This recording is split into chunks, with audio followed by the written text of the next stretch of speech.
Tom Gavin is responsible for instructional technology at the Colonial School District in Delaware in the US.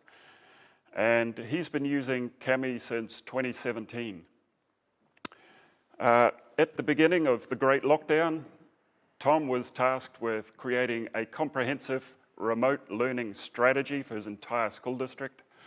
That involved the evaluation and selection of technologies, professional development of teachers in the use of that technologies and new techniques, learning resources and curriculum content.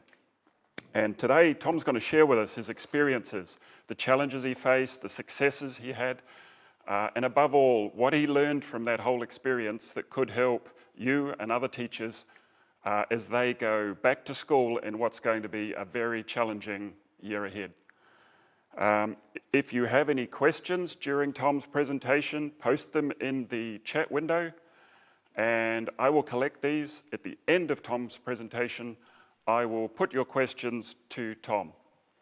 But that's all from me. I'm handing over now to Tom Gavin. Take it away, Tom. All right, great. Thanks, Bob. So good afternoon, everyone.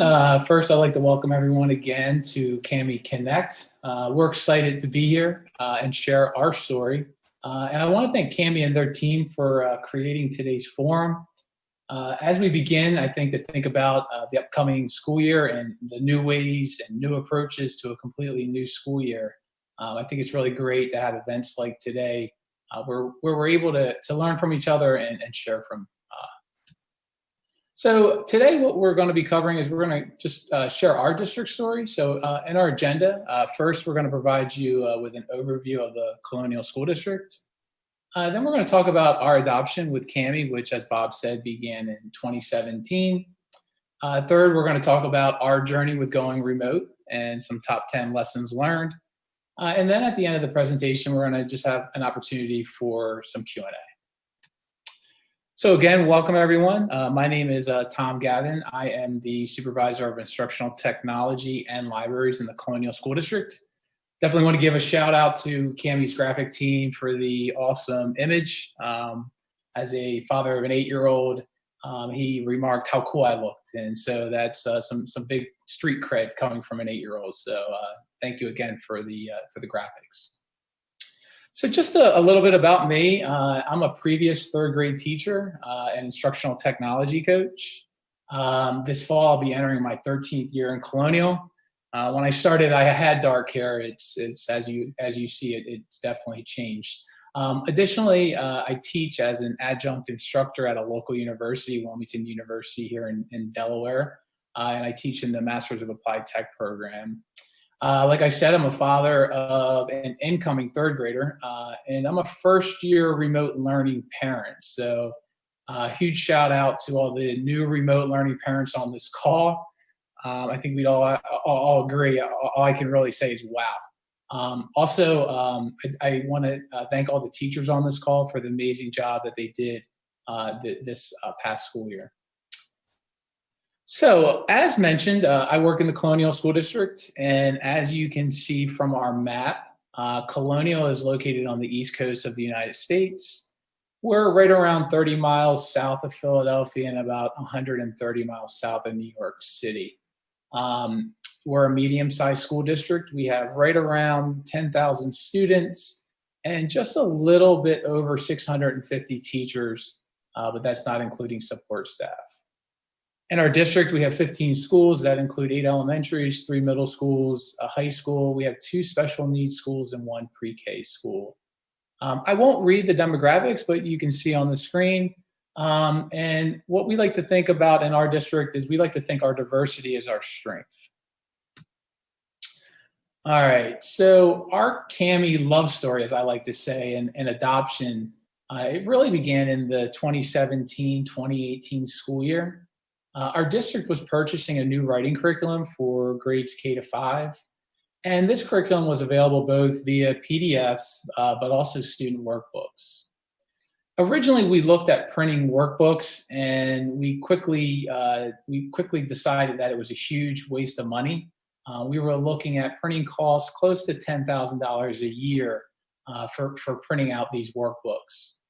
Additionally, our district was making huge investments in grades 2 to 12 with our one-to-one Chromebook student device plan, which as a district we're really proud of. It took us many years to finally come up with a 4-year student device plan. And we wanted our students to be able to begin leveraging these devices for their own learning. So we wanted them to be able to demonstrate their learning using new digital tools.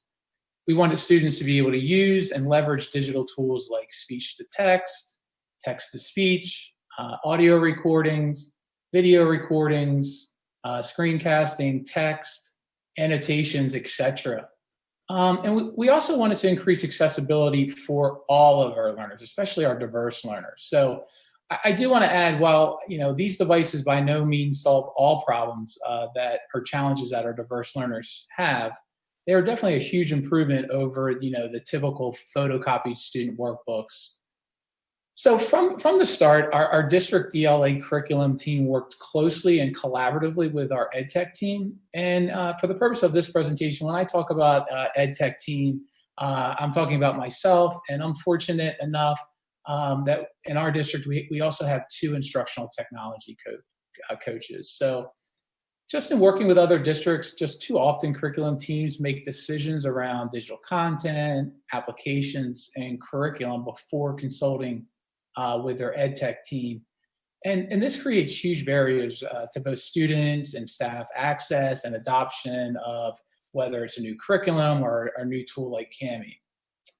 So the next thing our team did was we identified that if we were going to go with digital PDFs with both our staff and students, we really identified that probably the most important thing for our students and staff was workflow. So we needed an effective way for teachers to easily share and distribute PDFs electronically with students. So if you think about it, in your analog world, simply passing out student work. The next thing we knew we needed was an effective way for students to easily access these PDFs. We didn't want students to be challenged going to 8 different locations to try to find where this work might be located. Next, we had to think about how do students interact and complete their own work using the PDF. So again, we wanted our students to be able to leverage accessibility tools like speech to text, text to speech, to be able to annotate, to be able to use audio recording, screencasting, video recording, all of these new digital tools. And last, we wanted an easy solution for students to then be able to turn in their work electronically when they were finished. But we also wanted teachers to be able to easily collect this work, and we wanted our teachers to be able to begin providing new forms of feedback. So not your typical, circling of using a pen and writing comments. We wanted our teachers to be able to provide new forms of feedback using tools like our students were using. So using tools like audio recording and video recording and screencasting and annotations and etc. So after we identified that student and staff workflow was a must for selecting a PDF annotation tool, we began to research PDF annotation tools that would integrate within our digital systems in our district. So not to include all of our digital systems, but simplistically, when we think of digital systems, we're thinking about things like our LMS, Schoology. And again, in our district, we're very fortunate to be one-to-one, and not only in grades 2 to 12, but just recently, in the past week, our district has also decided to go actually K to 12. So we're actually excited about that. And last, we use Google Drive. Besides the Office suite, we also use it for cloud storage. So the next part is our team involved our teacher leaders in researching annotation tools that were in the marketplace that could meet these identified needs. And quickly, our team saw that Kami was the leader in the marketplace for meeting all of our needs. So after identifying and making the decision to adopt Kami, we began the simple process for district-wide deployment of Kami. And I want to reiterate the simpleness of the process. So the first thing we did on our end to push Kami out district-wide was that we set up Kami student and staff accounts. This took literally minutes with Kami's ability to deploy licenses via our G Suite. The second thing we did was we completed Kami Schoology integration. Again, this also took minutes. All we had to do was simply push out Kami Schoology Chrome extensions via our Google admin console. And for any Schoology users on this call, the Kami Schoology integration is amazing. It really is, and I'm just not saying that for the purposes of this call. And it really sold our teachers around the idea of Kami adoption. And it also drove adoption for giving teachers and students a reason to use Schoology in our Chromebooks. So again, districts are making huge investments in devices. And as a district, we need to provide items for our students and our staff to complete using these wonderful learning tools. The third thing we did was we provided professional development. And I think one of the great things about Kami is it doesn't require a ton of professional development. While we did professional development with our staff and our students, one of the things that we always kind of reiterated in our own PD was that it doesn't take huge amounts of instructional time to teach your students to how to use the tool. And I think this is important for any district. Again, we always want to be strategic with our class instructional time, and Kami's intuitive design really allows for students and staff to really learn just by doing. So I think it speaks highly of Kami and the application. Also, I heard Hanji talking about it earlier. Our staff also found Kami's YouTube channel extremely helpful, and their blog and their help center. So again, when you're thinking about meeting staff's in-demand needs, we definitely recommend using the resources that Kami has provided. Last, again, I can't stress how easy it was on my end to deploy Kami district-wide. And I think a lot of this has to do with Kami's amazing support staff. Our account executive, Maxine, was instrumental and walked us step by step through the process. And I think one of the great things about Maxine was a lot of times I would email her, and within minutes, she was on a call with me, walking me through the steps that we needed to accomplish. So just want to do a huge shout out to Maxine, as well as Kami's other amazing support staff. All right, so the next item is we want to share our journey going remote.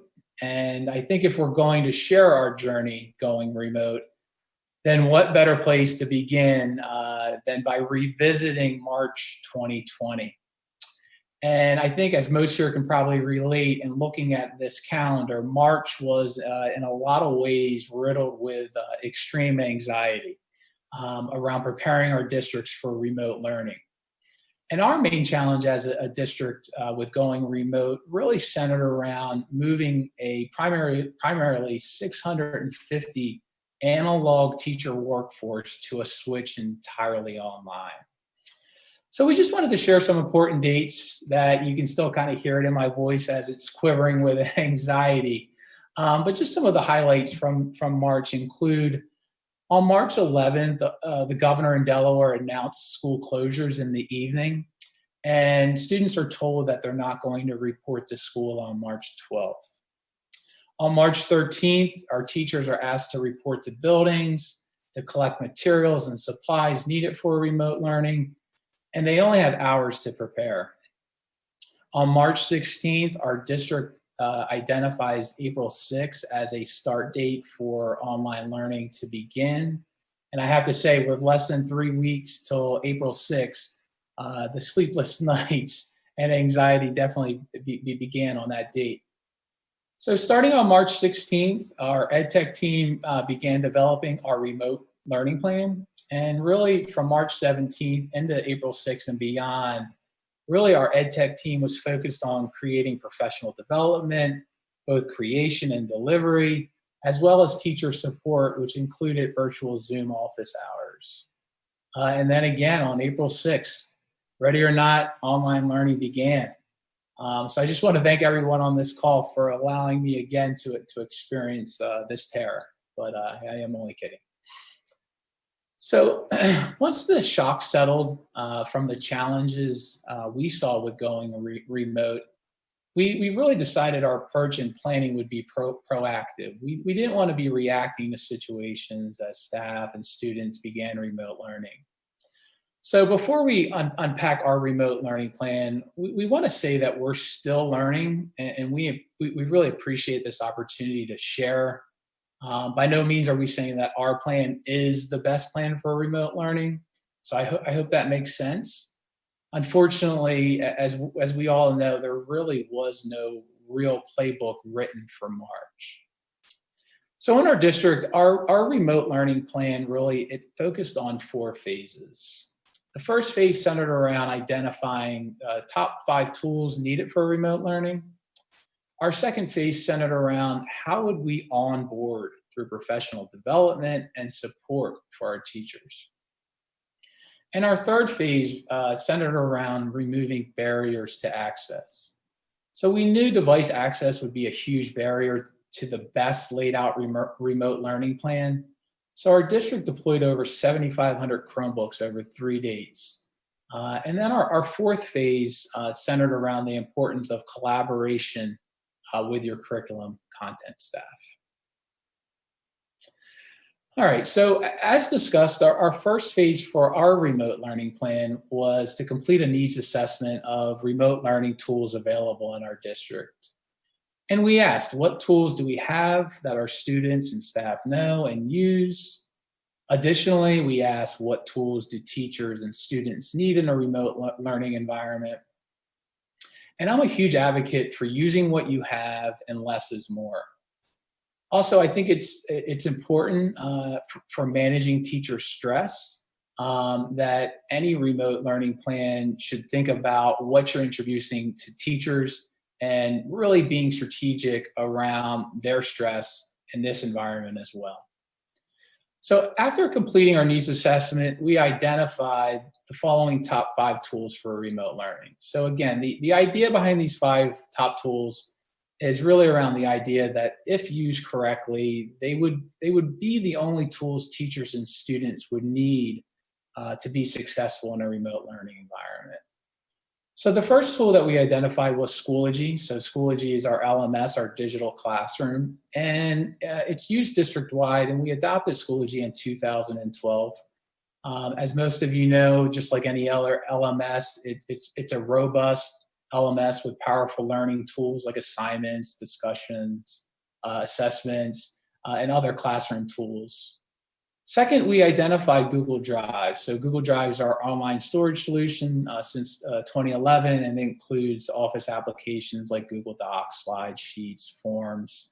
Additionally, it's a cloud storage platform as well. The third tool that we identified was Screencastify. So Screencastify is a screencasting solution that allows teachers to record lessons and create videos. Additionally, students can also use to demonstrate their own understanding through recordings. And of the list that you see on my screen, Screencastify was the only tool in this list that we did not have a district-wide license for. Though I will say for the upcoming school year, we have purchased a district-wide license for Screencastify. The fourth tool that we identified was Zoom. I'm sure everyone on this call is very familiar with Zoom. And Zoom's web conferencing tools that we used, obviously, to connect with students and staff remotely. This wasn't a new tool for our staff, but it was the first time that our staff used it for remote learning. Mostly our district used it for meetings and PD and things like that. So it was really the first time that our teachers were using it remotely for instructional purposes.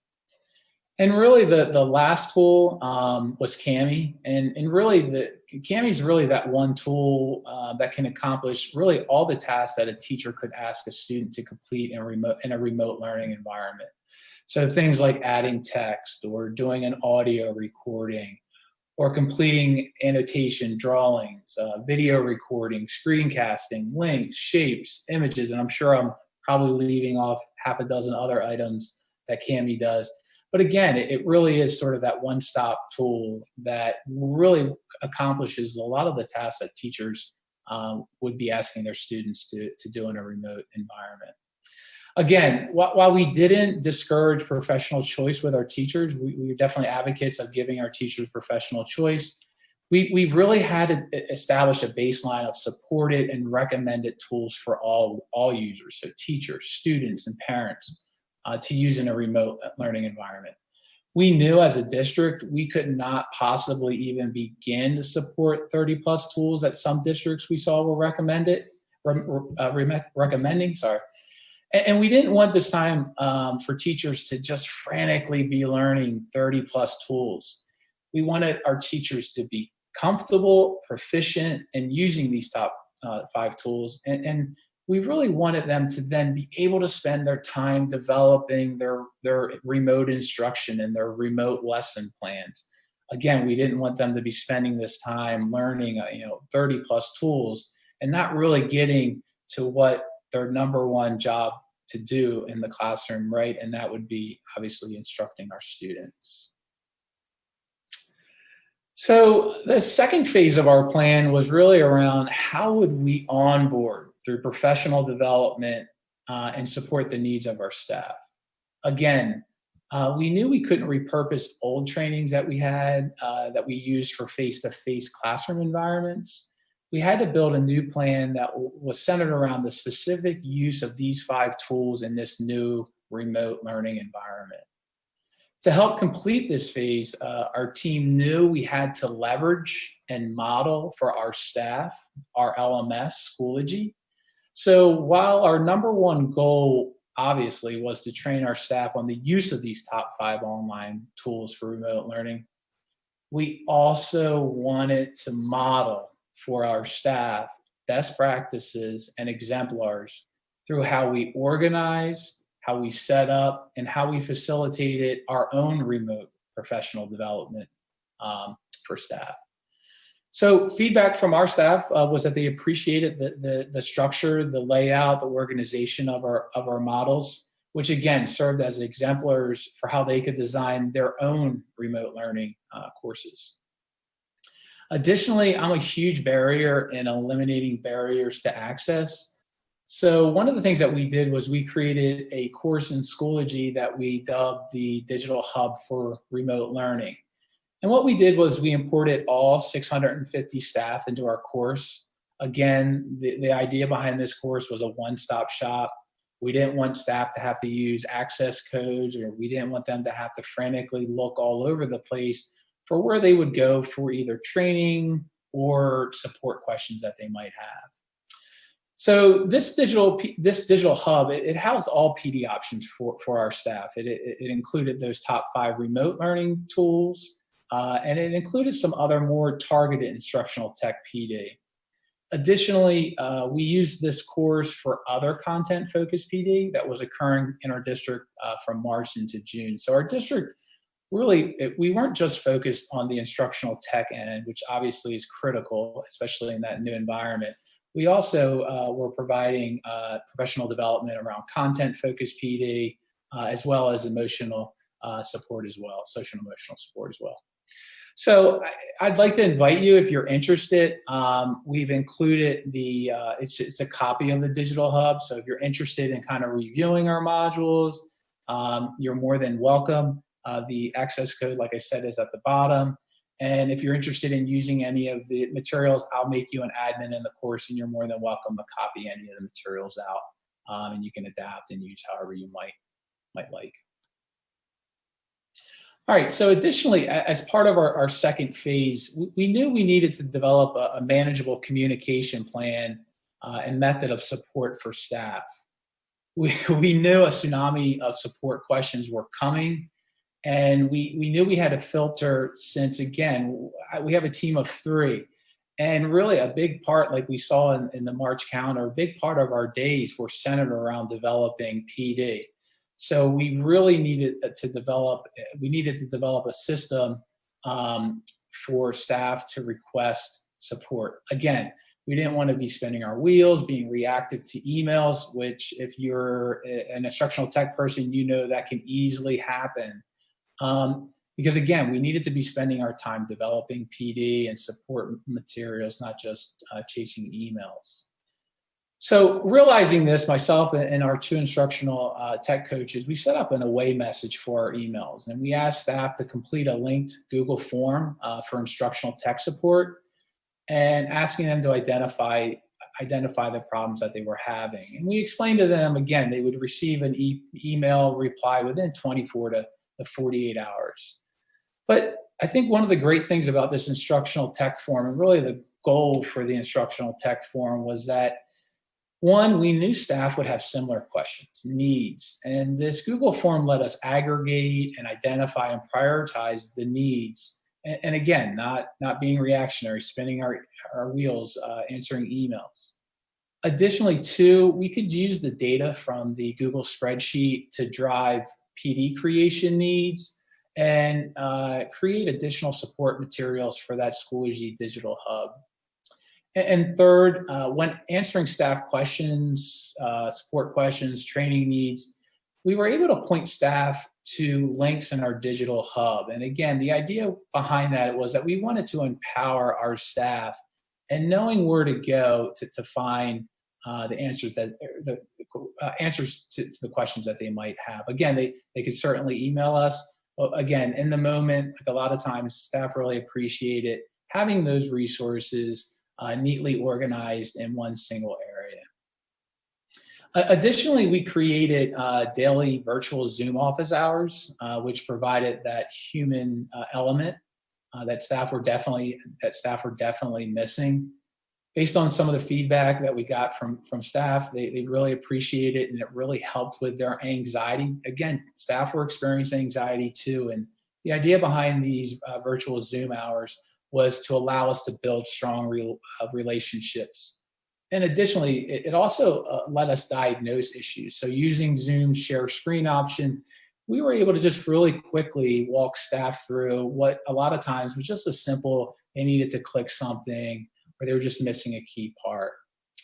Next, we encouraged our staff to use help centers and resources made available by companies like Kami.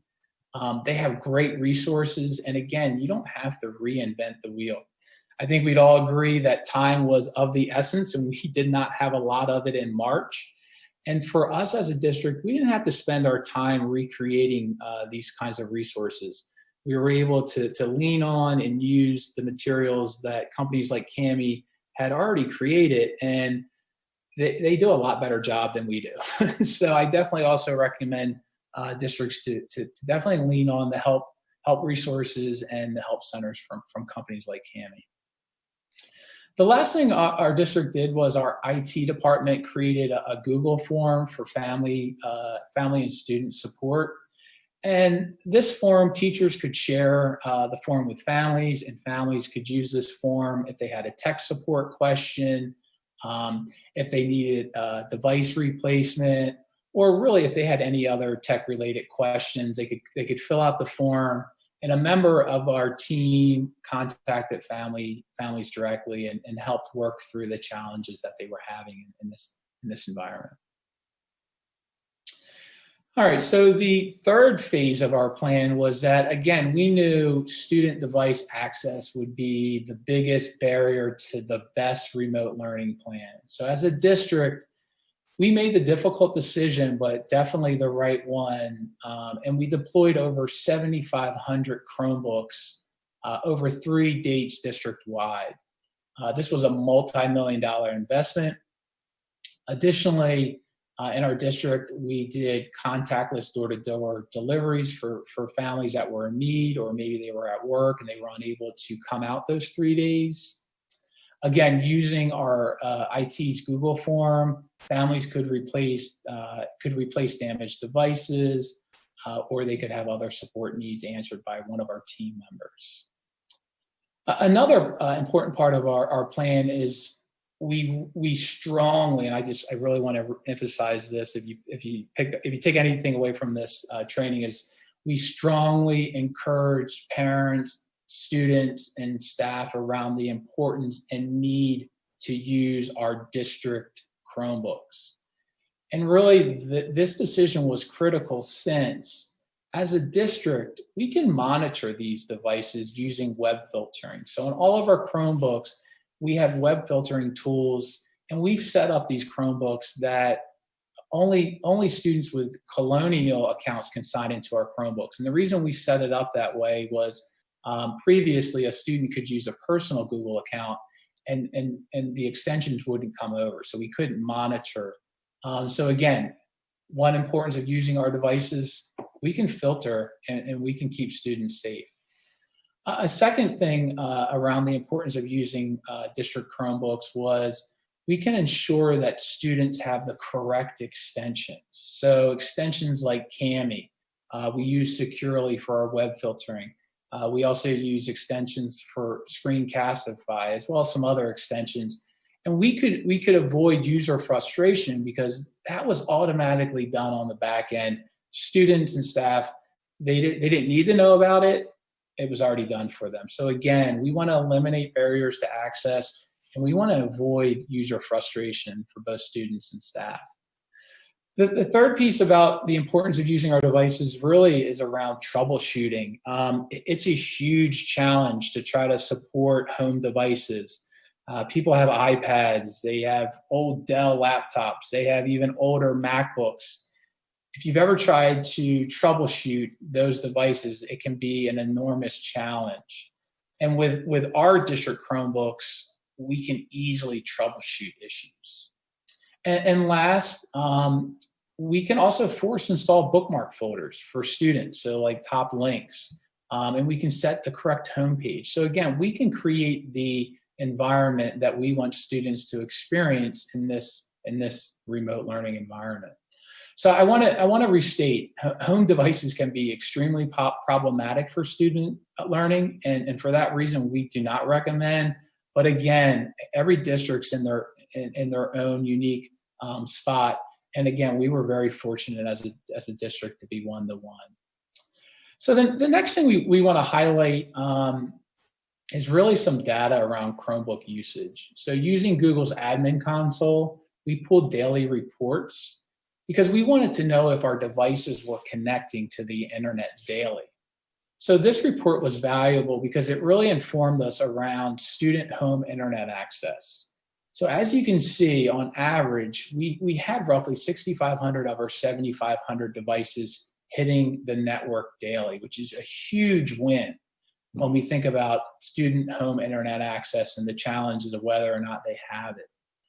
But last, as a public school, obviously, we have to think about all student access, right? So for the 1,000 that weren't connecting daily, our district created school-based teams in each of our buildings. And these teams contacted families, they identified barriers to access they might have been having, and then they created individual plans of support to help with those students' access. All right, the fourth phase of our plan was really around our collaboration with our curriculum content staff. So our curriculum content staff were incredible and really got behind supporting our comprehensive district remote learning plan. Our curriculum content staff immediately began building district remote curriculum using our top 5 tools, particularly Cami. I will say that their support was critical in driving teacher and student adoption around these top tools. And you can kind of look at our Cami data here on February 24th. So we're looking at pre-COVID. We had close to 3,800 documents that were created district-wide and just a little over 17,000 annotations completed. But once remote learning began April 6th, our curriculum teams were making native Cami materials for teachers to use.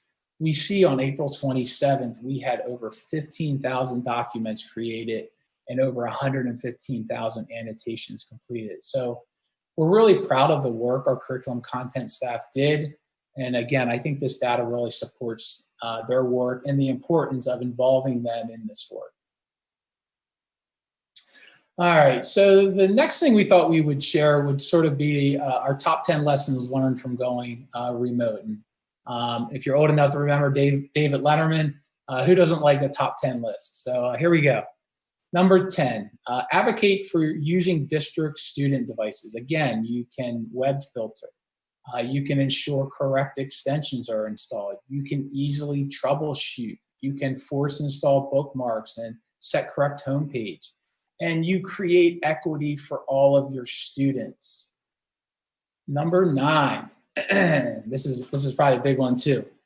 Be prepared for teacher challenges of signing into the Chrome browser on a PC or Mac. So in our district, our teachers can choose from a PC or a Mac laptop, and we pushed out the Chrome browser to all of their devices.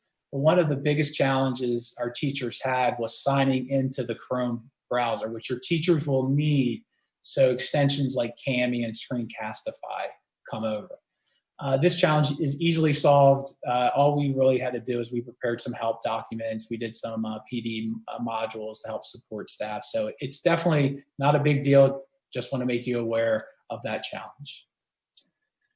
Number 8, parents do not want 30+ tools. So be strategic on what tools you recommend and use with your students. Less is more. An example was my wife was very happy when she learned our district top tools, particularly Cami, which was pretty intuitive for her. And she was able to help our student really on the instructional part of his lessons, not that frustrating part of trying to figure out how the heck do I use this piece of technology.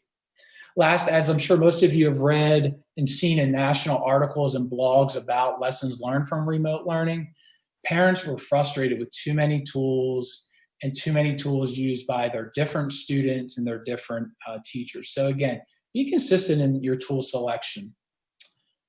Number 7, develop your district curriculum using your adopted digital tools. Not only should you be developing your district's remote curriculum using these tools, but I would advocate, and this is going to be ongoing, I would advocate that all of your district curriculum should be developed using these tools. Teachers need to see examples and exemplars for using these tools. And again, it helps drive adoption as we just saw on that last slide on our Cami data. Number 6, Cami listens to users. If you have a question or need, reach out. For our district, we had a Cami need around when students submitted their Cami work in Schoology. Originally, when students submitted in Schoology, only a PDF copy of their Cami document automatically uploaded. So our teachers could not see the live Cami document unless through multiple steps, the student shared the live Cami link. So one day when discussing this challenge with Cami's team, within days, they pushed out a new feature. I'd like to think it was because of me, but I think they already had it ready to go. But this update added the live link to their Cami document. So again, when students, when they uploaded their document in Schoology, it automatically includes the live link for the teacher.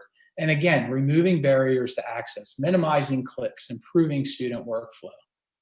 So our staff is very excited about this update. So again, thank you to Cami and their team for that. Number 5, don't recreate the wheel. Use resources, help centers, like companies like Cami have created. They're excellent, way better than what you and I might be able to create, and they save huge amounts of time. Number 4, collaboration is key. None of this work occurs in silos. So from our EdTech team's collaboration with our curriculum content staff to our EdTech team's collaboration with our IT department, the real key to making this plan or any plan work is through true collaboration. And during all of this, our teams were meeting weekly and bi-weekly. So I would encourage all districts to set up those avenues for communication. We really became very proficient in sharing across multiple teams during this. So definitely as a district, look at setting up those opportunities. Number 3, develop a method of support and communication for staff. So at the end of every year, we ask our staff to complete an end of the year survey. It's part of Title II. And one of the questions that we asked our staff was, did you feel supported by the district and prepared to teach in a remote learning environment? And over 600 of our staff answered this, which is huge. Like I said, we have 650 teachers. So to have 600 answer the survey, it's pretty great results.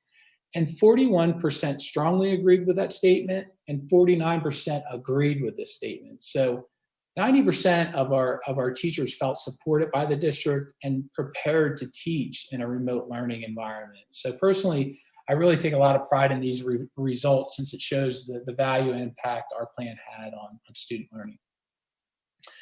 Number two, in education, I think we would all agree we're very data-driven and focused, right? It's what we do. Unfortunately, our systems have not caught up with remote learning. Take the time with your team to identify your digital systems and begin to monitor their data. In our district, we pull daily, weekly usage of Chromebooks, Schoology, Kami, Screencastify, as well as some other applications. Hopefully in the future, we'll have better systems to monitor home use. But for now, I always say use the tools you have, do what you can to impact student access and learning.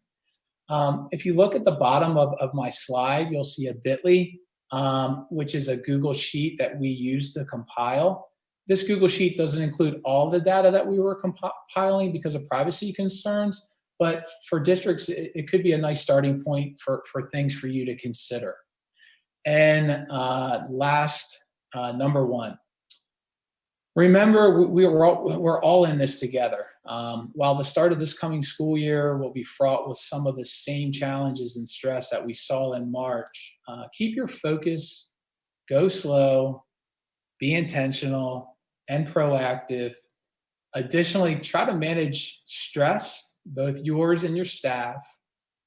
And last, be okay not having all the answers. Leverage your PLCs, your social networks, reach out to fellow educators in your district, state, nationally, even on this call globally. This is new territory for us all. And while, again, we don't have all the answers, our strength as educators is our willingness to share and learn with each other and from each other. So last, my hope from today's presentation is that you were able to learn a little from us and from our journey. And so thank you. All right, that was a lot. Thanks, Tom. Thank you. Thanks for a great presentation, Tom. Now, we've got a few minutes now where I've collected a few questions that have been coming through and some of my own. So I'm just going to put some questions to you. I'll try my best. I'll try and make them easy for you. So the first up, I first should say to people, it looks like YouTube did a great leap forward and chopped off the first 10 minutes of where you were speaking. But if you go back and look on our YouTube channel, you'll be able to watch the beginning of Tom's presentation. So sorry about that, Tom. Perhaps you could kind of just right now, live, just summarize those first few slides again. So really, I mean, our presentation focused really on first sort of steps and lessons learned when we adopted Kami in 2017. And I will say, in my position as a district instructional tech lead, Kami, the ability to push out Kami district-wide, which I talked about in the slides, was super easy. You know, a lot of digital applications that we sometimes purchase as a district, there are some challenges as far as, creating students' accounts, staff accounts, pushing out, providing professional development, etc. And I'll be perfectly honest, as I discussed in those slides, really for us, Kami, we had it up and running, and I don't want to be cocky or anything, but really within just a day or two. So I think it really speaks highly of Kami and the tools that they've created, especially with their Schoology integration. And I talked about it in those slides, but for us, one of the things that we instantly fell in love with Kami was around how wonderfully they worked within Schoology. And for us as a district, it really helped to give our teachers another reason to use both Schoology and our Chromebooks and Kami. And then really then going into the other slides, I was sharing obviously our district and going remote, and then the challenges that we were facing as a district. So hopefully that kind of summarizes those first 10 minutes. Yeah, that's a great summary. Thanks, Tom. And as a parent and an educator, I think you're really well placed to answer me this one. What is harder, being a parent or a teacher in 2020? Yeah, I'll tell you, but yeah, that's a loaded question, right? I'll tell you, in my role, obviously, I have a job, and obviously, my other job, I have the job in Colonial, and then I also have the job of being a parent and sort of being that remote learning teacher, and it was challenging. A lot of times, there were times where I might have been on a call, pertaining to my actual job in my district and my student. Obviously we all know what students do when the teacher gets a phone call or something like that is, how do you keep your student on task? So that was a huge challenge. Just even with my wife and I were both working professionals. We're both very fortunate. I will say I'm very thankful that we were both able to work remotely during this time, but it created huge obstacles for us, especially when we were both on Zoom calls ourselves for our job. And what happens when our student knew we were on work calls? He's on YouTube watching Fortnite videos. So we're still kind of balancing and trying to figure out how do we do not classroom management, but how do we do home classroom management. So we definitely learned a lot through these past few months. I do not envy you that challenge, so well done so far. Hopefully not too much, not too long to go. But yeah, and you talked about sort of the challenges, problems for the students themselves of remote learning. What were some of the ways you tailored remote learning for different grade levels? Obviously, we're hearing a lot about how elementary students are struggling a lot more with the whole remote learning experience. So, what were some of the lessons there? I can kind of address some of that. When we were looking at our remote learning plan, again, I think one of the biggest challenges that we had as a district was the short amount of time. When we looked at that calendar, we literally had less than 3 weeks to prepare our teachers to begin to be proficient in this new environment.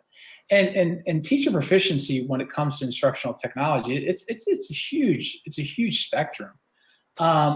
So for us, I mean, a big focus for us was really working through how are we going to onboard teachers around kind of what I was sharing with those top 5 tools. Unfortunately, as a district, it's one area of growth that we're working on currently is then how do we translate that same professional development for our students? Again, like during the time of March, we definitely, unfortunately, didn't have the time to really target more specific things around, for that student support.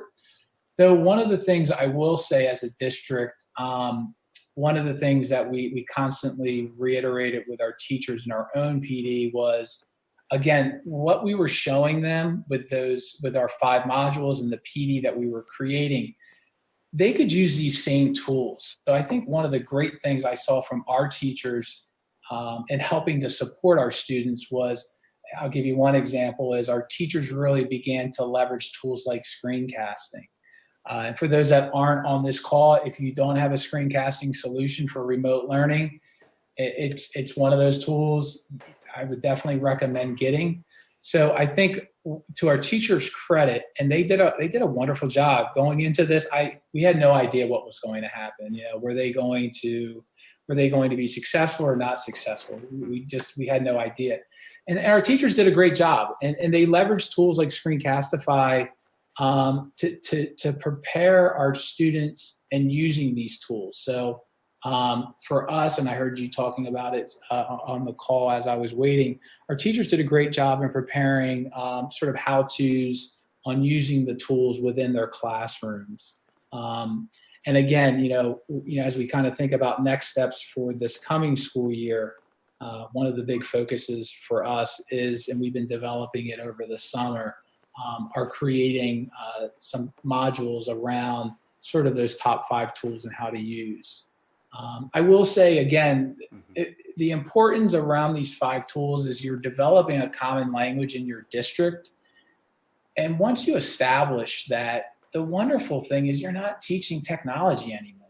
You're really getting to the instructional aspect. And I think that's what we're all looking to accomplish in education, and not spend that time on the Great cool point. tools, right? Great point, Tom. Great. So we're in a time of great uncertainty, looking ahead into this next school year. But what's your goal for this school year that we're just launching into? How will you look back and say, okay, it was a massive challenge, but I'm chalking that up as a success? How do you define that? And what do you think this whole period is, how do you think it's going to impact teaching and learning K-12 going forward beyond 2021? So I think a couple of things. So one, I think we're definitely still faced with some huge challenges in education. So for example, in Delaware, we're still uncertain as far as whether or not we're going to be. So right now we're sort of in two camps. We're a remote option for parents, or they can choose a face-to-face option. So one of the challenges is we're trying to create two plans. And that's definitely a challenge for myself in my role. And hopefully we're supposed to be, next week our governor's supposed to make an announcement. Again, we don't know what the announcement's going to be. But let's just say we go remote. One of the big challenges that we're continuing to have in education is really around the idea of seat time. And so for us, even in my role in conversations in our own district, is really the challenges in rethinking sort of asynchronous and synchronous learning opportunities. I think for districts, it's one of the big challenges that they have to kind of face and kind of begin to rethink, the typical old schedule that we used to have in buildings, because we still see where staff are having those challenges where they're still wanting to use that old model, and we're trying to figure out how do we accomplish changing that model. But then obviously, as everyone on this call knows, within education there are certain laws that we have to obey or abide. So we're still working through what those challenges are. Hopefully, as a district, in preparing for the upcoming school year, we're going to know, next week, hopefully, let's just say that's remote, and we can really begin to focus our own training and professional development for, again, moving the needle. So I think for us, a big part of March was really simplistically developing a common language around those 5 tools and really establishing teacher proficiency. Moving forward, moving that needle for the coming school year, we're really looking to get into really the deeper pedagogy around remote learning. We're in the process now of developing specific courses to give teachers guidance on how to create their remote learning. So we're creating some checklists. We're creating some course organizational strategies, which are helpful. Again, it's when staff are using the same organization in their courses, it helps students easily be able to find where the work's housed, and it also it helps parents also help students. So I think for us, it's just working through those challenges. I will say, looking back, one of the things that I think has been, for me personally, the most rewarding is that, we've been talking about these tools. I gave you some examples. We adopted Google Drive in 2011. We had Schoology in 2012. And, everyone's in different places educationally. And what's happening now that we're seeing is we're finally getting that traction. You saw it in the CAMI data. So I think it's great to actually see teachers developing, just like we see our students developing and growing. So for me personally, that's probably been the most rewarding part during this time. So just keep moving the needle forward. I'm excited that we're in the position now where technology isn't a luxury. I never will have to justify to a parent again the importance and why we need technology in school. I think everyone finally, hopefully, I can't imagine them not. If they don't have it by now, we're in real trouble. So Yeah, that's so. It sounds like you're saying once we get through this, the pandemic, and we get to the other side of it, and schools are opening up again. It sounds like you're saying all the technology is not going to go back in the box. yeah, and I hope I mean, the great thing we all know about technology is it can accelerate student learning if it's used in the correct way. And so we're building that capacity now with teachers. So I'm excited about I'm not obviously excited about starting another school year with remote, but I'm excited that we're really really beginning to leverage the true power of tools like Kami and other digital tools for our students. Yeah, that's absolutely, that's well said. And one thing we keep hearing again and again, so technology is not the answer, there's no one answer. So, but technology is a piece of the puzzle. It's a part of every student's future life. So it's a piece of We're setting up 21st century learning. you know, my students going remote. We had the choice as a district, and you know, we're going to teach them, you know, how mom and dad work remotely. And so I've got a standing desk ordered for him, and fortunately, again, in our district, we provide touchscreen Chromebooks, so he does have a Chromebook. But I got him a little, you know, cheap $60 monitor, so like, you know, kind of be like mom and dad. So we're actually excited about showing that with him this fall. That is awesome. That's a great point to end on, I think.